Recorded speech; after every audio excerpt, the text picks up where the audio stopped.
Hello દોસ્તો, સ્વાગત છે આજના નવા વ્લોગમાં. આજનો વ્લોગ સ્પેશિયલ છે ગણપતિજીનો.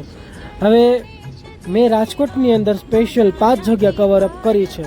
તો આપણે પહેલી જગ્યાએ પહોંચી જઈએ, જે આપણે આવ્યું છે કાલાવર રોડે, અને જેને પહોંચવા માટે તમારે ક્રિસ્ટલ મોલ પાર કરવો પડશે. તો જે કે ચોકના રાજા એટલે જે કે ચોકમાં બિરાજમાન છે. જોઈ શકો છો આ ચોકમાં કેટલી બધી ગળદી છે. જોઈ લ્યો, માણસ સમાતું નથી, દુનિયાનું માણસો આવ્યું છે, એટલી પબ્લિક છે. અને અમારે આ વાંદરાભાઈ એ ફેમસ જ છે, તમને નવરાત્રિ પર જોવા મળશે અને ગણપતિજીના કાર્યક્રમમાં પણ તમને જોવા મળશે. જે હું તમને નજીકથી બતાવું તો જે કે ચોકના રાજા કંઈક આ રીતના જ લાગે છે, જે તમે જોઈ શકો છો. કાર્ય જે કે ચોકના રાજા. અને આ ગણપતિજીના હાથમાં મૂસક છે વ્હાઈટ કલરના, કે જે ચમત્કારિક છે કે હાથમાં જ મૂસક રહે છે, હાથની બારી મૂસક નથી જતા. જોઈ લ્યો, આ અમારા વાઈફ છે, જે ફોટોશૂટ કરે છે. આ છે જે કે ચોકના રાજા. ફૂલ ટ્રાફિક છે એમ, અને રાતના સમયે કંઈક નજારો જ અલગ છે. અને તમારે કાલાવર રોડે ક્રિસ્ટલ મોલ ક્રોસ કરવો પડશે, ને ત્યાંથી તમે કોકને પૂછશો કે જે કે ચોક ક્યાં આવ્યું, તમને તરત કહી દેશે. હવે આપણે લઈએ સર્વેશ્વર ચોક. જો આ જે કે ચોકની કેટલી ગળદી છે. અમારો વારો અડધી કલાકે આવ્યો આમાં. તો હવે સર્વેશ્વર ચોકના ગણપતિજી જોવા માટે તમારે આવવું પડશે એસ્ટ્રોન ચોકે. એસ્ટ્રોન ચોક પાસે સર્વેશ્વર ચોક આવ્યો. જ્યાં તમે આવશો તો ત્યાંના પણ અત્યારે ફૂલ ફેમસ છે અમારે રાજકોટમાં ગણપતિજી, કે જેનું ડેકોરેશન જ વિશ્વ વિખ્યાત છે, એમ પ્રસિદ્ધ છે રાજકોટનું.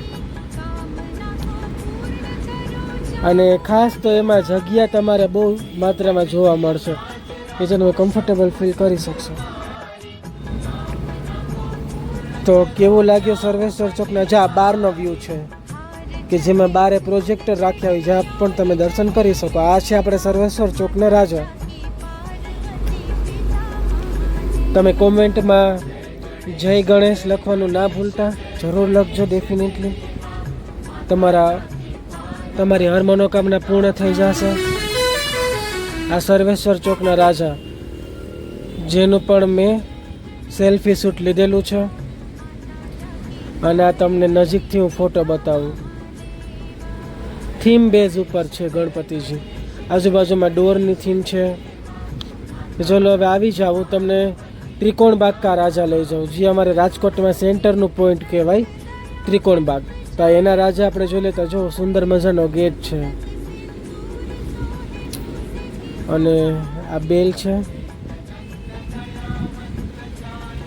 જે મેં વગાડ્યો. આ છે ત્રિકોણબાગના રાજા, જે પણ થીમ બેઝ ઉપર જ છે, કે જેને જોવા માટે પણ હજારોની સંખ્યામાં લોકો આવે છે. અને હા, બધા જ ગણપતિજીના રાત્રે કંઈક ને કંઈક તો કાર્યક્રમ થતા જ હોય. એટલે સત્સંગ હોય, ભજન હોય, ગરબા હોય, અને ગાયક કલાકાર પણ આવતા હોય છે.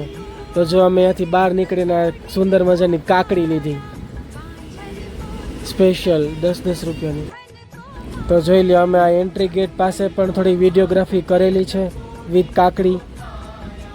તો કેવા લાગ્યા ત્રિકોણબાગના રાજા તમે કોમેન્ટ કરીને કહેજો. હવે હું સ્પેશિયલ મરાઠાના ગણપતિજીને તમને દર્શન કરાવીશ. એનું ડેકોરેશન છે આ મરાઠાનું. તો ત્યાં જવા માટે તમારે આવવું પડશે આપણે પેડક રોડે, બાલક હનુમાન ચોકે. ત્યાં તમને આ દર્શન જોવા મળશે મરાઠાના રાજા. જોઈ લ્યો, ત્યાં પણ વારો આવી ગયો એમ. જ્યાં પણ મેં થોડોક શૂટ કરેલો છે. ગમે ત્યાં મેં ગણપતિ જોવા જયેલો છું ને, હું પણ મેં શૂટ તો કરેલો છે, નજીકથી કરેલો છે ને વિથ સેલ્ફી. તો આ છે આપણા મરાઠાના ગણપતિ રાજા. જ્યાં મને સ્પેશિયલ લાડુનો પ્રસાદ મળ્યો, અને લાડુ પણ અતિ સ્વાદિષ્ટ અને ટેસ્ટી હતા.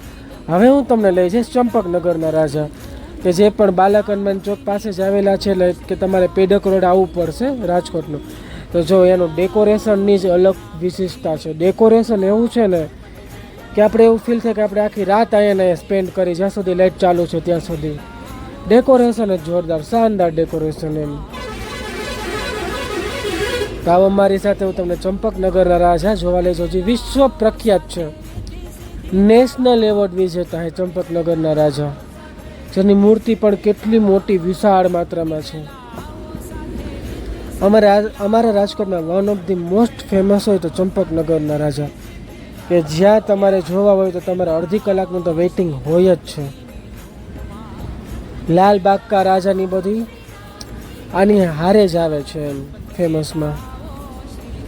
તો જોઈ લો, મેં સ્ટેજ ઉપર જઈને પણ વિડીયોગ્રાફી કરી, જ્યાં મને લાભ મળ્યો સ્ટેજ ઉપર જવાનો, ત્યાં પણ ગળદી તમે જોઈશ. અને જો તમને મારો આ ગણેશજી સ્પેશિયલ બ્લોગ પસંદ આવ્યો હોય તો મારી ચેનલને લાઈક કરજો, શેર કરજો અને સબસ્ક્રાઈબ કરવાનું ના ભૂલતા.